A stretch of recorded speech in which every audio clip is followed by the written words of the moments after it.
let's review the episode. It's gonna be a freaking long video here, but of course it's awesome, right? New episode, guys. Let's start talking about the CGI. I guess people are like going crazy over that.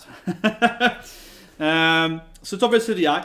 I don't think. I mean, obviously it's kind of funny to say that everything is like Berserk CGI, but I don't think it's Berserk CGI. I think it was decent. It wasn't the worst CGI I've seen in my life, right? I've seen way worse than that. I honestly haven't even seen the whole. I read Berserk, right? I mean, I'm a big Berserk fan. I read Berserk for 30 years, right? It's never. I'm an old man. I've read Berserk my whole life, and it's never ending, right? But Berserk CGI, as I joked about during the reaction part, is that it's very, very stiff, right? That's a big difference in the Berserk and Titan here. So in Berserk, when Guts or the character is moving, they kind of move like this, right? I am now. So they're very robotic, right? And that's not how I would say this anime actually is, right? This anime here, the Beast Titan is the one he's moving, is throwing, so it's not robotic, right? So it's not on that Berserk level. The problem though of the CGI is how would I say it? The problem of the CGI is that it's called the Fresnel effect usually. So I can cover that. It's gonna be a long video if I'm gonna sit here and talk about how I say it, Fresnel effect and like how it works. So basically, my master degree is actually, to some extent, when I started in university, I actually studied computer graphics on a master degree level, even though it's not my expertise, but I coded for games and so on. But whatever. So basically, when you do CGI effects, you have to think about making objects how to shine, right? So you have like a lighting map, and then the lighting map is kind of like that gives you how it looks, right? Like how it's shining in the world around it. And if you do it too much or too little, so on, you break what is called the Fresnel. The Fresnel effect is like it's like a curve. It's like 80%, then it goes crazy for your eyes and so on. So basically, when you do CGI, it has that weird shine, right? It usually has that. How I say it? It usually has that like weirder kind of colorization. Like it feels like it's uncanny. I like the word uncanny valley, right? It feels like it's the CGI is a little bit not really fitting there. And the reason why, from a technical standpoint, is because the CGI then isn't actually following, how would I say, the reflection of the world. So normally, if you do a good CGI, it would reflect. It would like reflect the surroundings or whatever. So, but I wrote a paper about this many years ago. So I'm an old man. Basically, I wrote like a paper about voxel effects and graphic effects. This is about like 12 years ago. So I'm a very old man, right? And the way I wrote it, and I wrote code for this and shaders on, is that, for example, the way I did that is that if you move into a forest, if you're in a forest in real life, light's actually greener, right? Because you have all this like lightning. With the trees and the leaves and so on, right? So light's supposed to be greener on you if you're in the forest. If you're at a volcano and gable, right? Light's red, right? So it's be red on your body and so on, right? You know what I mean? So the problem here with this anime, right, is that the character, the CGI, they are kind of used there in the anime world, and they're not actually correctly reflecting. And I mean technically reflecting, like reflecting is like a graphic term, right? So not just from reflecting against a mirror, but you have projection and reflection. When you write your matrix, you do code for that stuff. You actually have to think about that. So basically, that's why it's uncanny, right? So they are a super weird point here. But my point is that I think the CGI looks fine, but it's kind of like it's not really perfectly aligned to what is happening around it, right? So the CGI is decent, but it's not perfectly. Like for example, the best example is Zeke, the Beast Titan's hair, right? It's very hard to do CGI hair effects. So his hair is kind of stiff. It's not really flowing with the wind. So he's throwing his baseball attack, right? Like it's not really the hair on his body is flowing correctly. It's not perfectly aligned to how it works, right? And also around him it's not perfectly like for example. The shadows, the shades and so on, right? It's not perfectly corrected how their bodies are moving in this wall, right? and that's then the shaders. Then it's literally called the shader. You actually do your code, and I used to write a lot of shaders back in when I was young. I used to write a lot of like shader code, so I know how it works. But anyway, so yeah, so I'm, I can talk for 3 hours here about oscillation effect and all this Fresnel and so on. So don't get me started too much about the technical, graphical things, right? Yeah. So even my expertise, guys, I've also about that. My mentor in that stuff, he's actually quite a famous guy. He worked on all these Disney movies, like he worked on Pixar and so on. And he used to be like he was a hair. He was the master of hair, basically. So he was like the hair guy on Pixar movies and so on. So interesting. But anyway, let's go back more to the anime. CGI, in my opinion, then was decent, but technically not perfect, right? It's clear to me that they kind of have their 3D models they put in this anime world, and they're not perfectly aligned around happening, and that stuff, right? So anyway, let's talk about, of course, the biggest thing, which is Gabi, right? So Gabi, of course, is the best character ever, right? And if you don't love Gabi, what can you do, right? Yeah, what can you do if you don't love Gabi, right? So, of course, when I wrote my reaction title, and this is the viewport I cut the way so I did, right? Gabi, to people who haven't seen it yet, we saw my reaction so on, right, and see all the images around me. This is literally the character, guys. This is that character now. I said it yesterday, I talked about Twitter and so on, right? And I am very excited to see now people's actual take on it. I'm very excited to see people's reviews, like in my own review now. So honestly, I talk about the meta here. I am very excited to see people's take on Gabi, right? Because this is the character that we're actually gonna follow now, right? Basically, right? Not only, but it's like she's gonna be a very, very focused character compared to Dora, right? As you can see, the opening, this is like a Marley propaganda piece. So this anime now is gonna be about the Marleys. So she's the main character of the Marleys. So I'm not being, sarcastic or facetious, right? In this in the title, right? This is actually the main character in a sense. Of course, I'm a bit being sarcastic, but also not really. Like, no, she's kind of the main character of this anime now. So of course, Gabi committed a war crime this episode, and that's one of those classic toxic discussions this anime, right? It's gonna be. So yeah, Gabi, of course, pretends to like surrender or whatever, does this weird thing.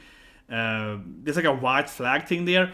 So basically, right, Gabi's like, oh, I'm using the white flag. Actually, it was a bomb, right? That kills them, and it's like, okay, yeah, that's a strategy, I guess, right?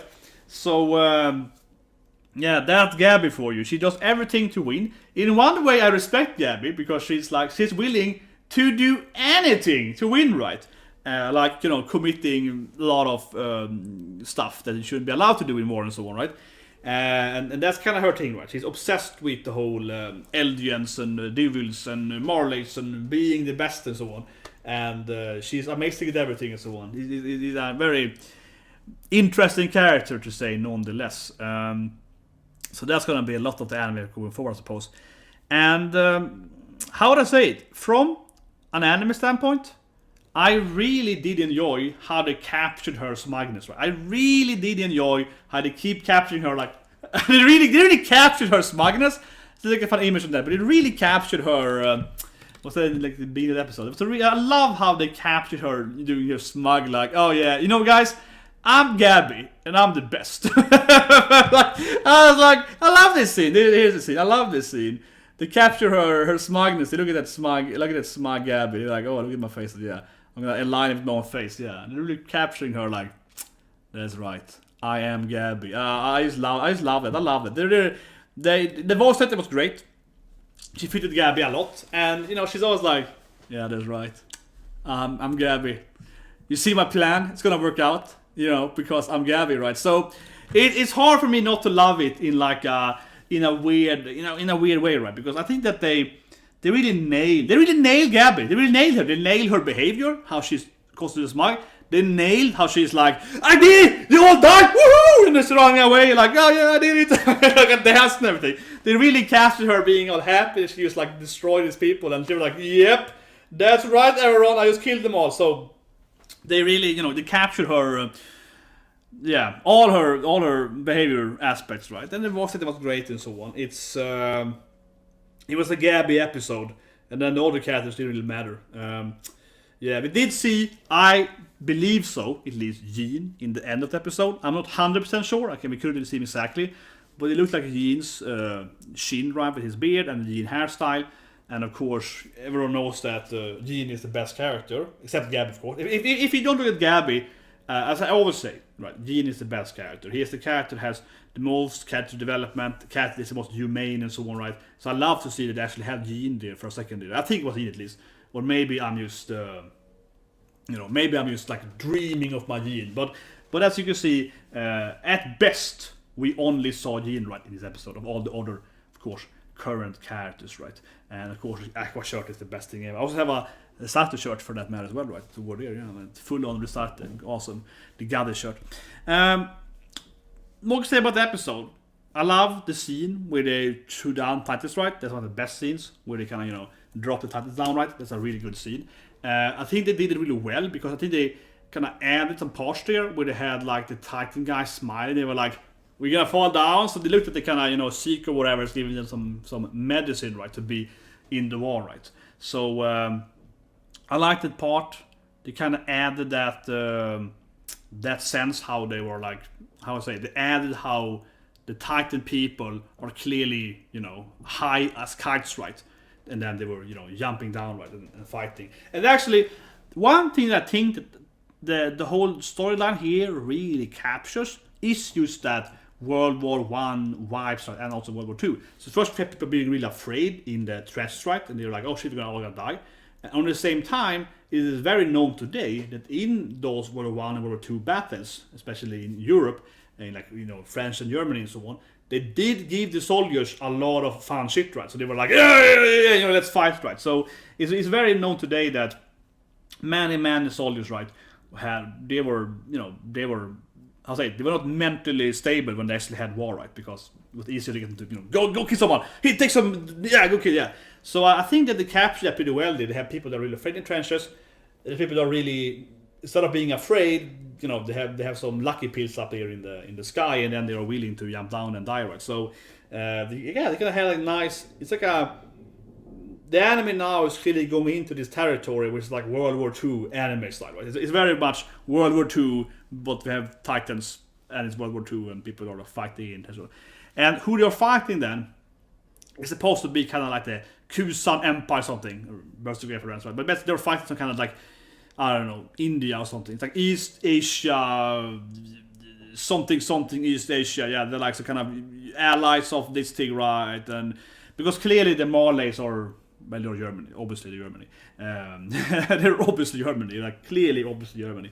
But basically the Marleys are Germany, Europe, kind of like successful Germany, kind of conquered Europe, but it's kind of like what they are. And they're fighting then these other, countries, right? Or I guess allied nations of something else, like Persia, India, something, right? And yeah, and they're gonna focus on the part. As I mentioned earlier during the opening and ending review, I liked that part there. They kind of had that Marley propaganda, right? They had that Marley propaganda part. Yeah, I liked it. It was kind of, I felt that the opening was like, yeah, they're showing Marley stuff. They're making me want to be part of the Marley Empire and drop nukes on everyone. But that's kind of it, right? Obviously, the episode is very, very Gabi focused. And as I mentioned earlier, and this is not usually how I do a review, but I have to say it here, right? I feel that, because I know that Gabi is the most hated character of Attack on Titan by ever. I know she's the most incredibly hated character, right? And also, well, not loved, but defended people, right? So that's why I say it again in the review here. I'm really looking forward to seeing just the, Twitter, Facebook, social media, right? And how people are gonna be insane, right? Well, to summarize, it's basically the whole thing now in this part, right, is that we have jumped into the war between the Marleys and other countries. And we're gonna like just follow another character instead, and how this war goes out, and how they're, and what's interesting is they're using, of course, the Titans, like drop Titans, they're using the Titans in like World War II warfare, or like World War One kinda. As I mentioned earlier, I think it's similar to like Tanya the Evil, where this World War thing is like a mixture between World War One trench war but they also have some tech that's kind of like World War II.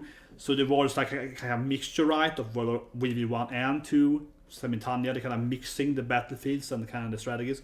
So the anime now is basically, how would World War II go if we had Titans? It's like, yeah, World War II with Titans. That's basically what the anime is. Enjoy, yeah, it's kind of like that. And instead of following Eren and so on, we're gonna follow the Germans. We're gonna follow the other people and how they are defeating other countries in war or something. And it's like, that's a weird. This anime went kind of weird here. So I think that's what I really want to illustrate, right? I think that the anime here goes for an amazing pivot, where it went from, we are following people, it's like on this between the walls. They're Titans, right? They're all afraid and they're trying to explore out. And now suddenly it's like, actually we're over there now, and it's like a world war situation instead. It's like, what is happening? So yeah, I'm excited to see what's gonna go next, right? I'm excited to see how they're gonna explain these things, how they do the warfare thing, right? And one thing I would say too here, this is a meta thing then, is that what I have read, at least, I don't know if it's true or not, but I read it 16 episodes, it's gonna be the full season. I don't know if it's true or not, but assuming that it's true, I could see them they have to do a lot of weird pacing. So maybe they're gonna cut away a lot of this World War stuff. Maybe they're gonna do like this thing, right, and just be like, Gabi, it's back to the order character. Yeah, maybe do that stuff, right? Or maybe it's gonna be massively extended on this thing here, and at the end, because when they say 16 episode, they might mean 16 episode part 1, and then a part 2 of another 2 episode. That's probably too many episodes. So then they're gonna be like, well, we have to make this war last forever. So like 10 episodes of Gabi or something. I think it would be 2 parts though. I think it would be 2 parts, but it's not confirmed yet. Well, anyway, that's the Titan review, guys. I'm gonna do the editing and throw up the opening and ending and so on, reaction review, if you want to see that later again. So yeah, see you guys, subscribe, press the like button, and yeah, tomorrow of course we have Golden Kamuy, which of course is the the best thing ever. Like that's what I'm yeah, again, the best thing ever, guys. Golden Kamuy, and of course Demon Princess tomorrow, which is the funnest ever system. And I know people are comparing on Mappa now. People are like, Mappa failed the CGI and so on. So in my opinion, the best Mappa show season, excluding this Kaisen, is of course Taisho Samurai. That no one ever watched, but I throw it out again. Taisho Samurai, melancholy, sad dad, dead wife, trying to raise his daughter. I love this show from Mappa. Okay, I love that original show from Mappa. Taisho Samurai, it's one of my favorite this season. But yeah, Beast Titan they probably won't change his design. They probably won't change it. It's probably be the same. It's a budget thing, and so on, right? Well, anyway, see you guys tomorrow with Golden Kamuy next live action, and I'm gonna actually go and read. Yeah. So have a guys, guys, and I see you tomorrow.